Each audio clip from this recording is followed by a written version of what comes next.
All right, let's talk about family. We're going to dive into those really complex layers of family love. And we're going to explore why the very bonds that are meant to support us can sometimes feel so heavy. And more importantly, how we can start to heal those dynamics, beginning right inside ourselves. You know that feeling, right? When it comes to family, it's just this beautiful but oh so messy tangle of emotions. There's so much love there, but it can get all mixed up with guilt and this heavy sense of obligation. So that's what we're going to do today. We are going to start unraveling that knot, piece by piece, so we can find our way back to a kind of love that actually feels good, that feels freeing and true to who we are. Okay, so first things first, let's really get into why these relationships can feel so tangled up. It usually boils down to two core dynamics.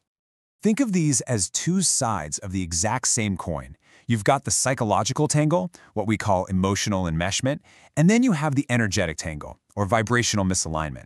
One is what's happening in your head and heart, and the other is what's happening to your actual energy. You literally start vibrating at the frequency of their problems. So what is emotional enmeshment, really? Well, it's basically when you can't tell where your feelings end and theirs begin. It's like your emotional yards have no fences. And this leads to that really deep-seated feeling that you are somehow responsible for their happiness, for their stability, for their peace. And this pattern? Oh, it shows up in some really common ways. Maybe you feel that little pang of guilt just for trying to set a boundary. Or you've realized, wow, I've become the main emotional support for my own parents. It's exhausting, right? It leaves you feeling completely tangled up, carrying this emotional weight that was never, ever yours to carry in the first place. So, where do we even begin to untangle all of this? Well, the first step, and honestly, the most powerful one, is totally internal. It starts with telling a new story. You know how easy it is to get stuck in that loop, right? Just replaying past hurts, disappointments, the same old arguments. That's the old story. And frankly, it keeps us feeling completely powerless.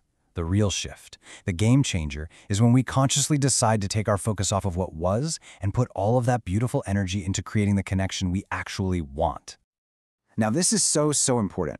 This is not about changing them. I'm going to say that again. This is not about trying to change someone else. This is about you. It's about changing your own vibration, your own internal state, for the pure pleasure of feeling good. Because feeling aligned and peaceful, that is your birthright.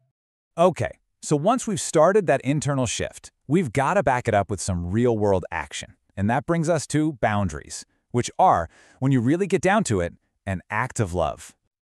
I absolutely love this quote from Dr. Shefali. And even though it mentions being a parent, this wisdom applies to every single one of us. Healing our family stuff always starts with healing ourselves. And a huge, non-negotiable part of that is learning to honor our own needs through healthy boundaries. See, setting boundaries isn't about pushing people away. Not at all. It's about creating a way to stay connected that's actually sustainable. A way that doesn't require you to abandon yourself in the process. It's basically you saying, I love you, and I love me too. Both are important. And this is where affirmations can become your best friend. They're like your anchor in a stormy sea. When that old familiar guilt starts to creep in, just repeating something simple like, I am only responsible for my own energy, can be this incredibly powerful reminder that helps you stay centered in what's true for you.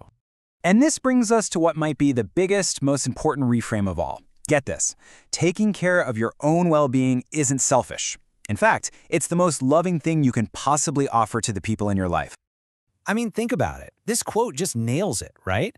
And it's the same idea here. You can't get tangled enough in someone else's drama to bring them peace. It just doesn't work that way.